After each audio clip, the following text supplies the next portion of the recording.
A Fiscalía tentou chegar a un acordo con todos os acusados, pero finalmente só 10 dos 17 recoñeceron os feitos.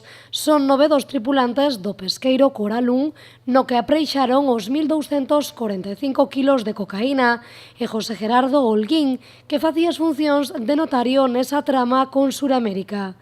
Agora as partes estudan a posibilidade de introducir como proba documental, así o pretende tamén a Fiscalía, un CD con grabacións no momento no que fan o traslado á embarcación.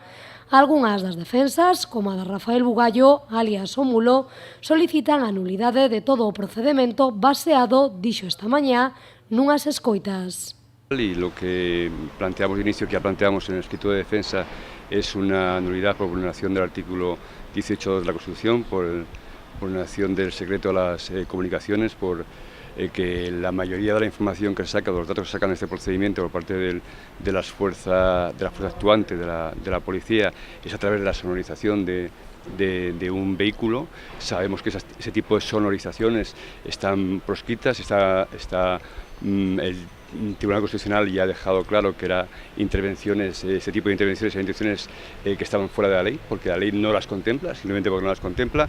O fiscal solicita para o Mulo 24 anos de cárcere e unha multa de 425 millóns de euros. Pro resto, 19 anos e medio, malia que 10 contarán previsiblemente cunha rebaixa da pena logo de confesar a súa culpabilidade. Deses 10, 3 están en liberdade a día de hoxe. Mañá ás 10:15 da mañá, a Audiencia Provincial retomará este xuízo onde rematarán coas cuestións previas e darán comezo aos interrogatorios.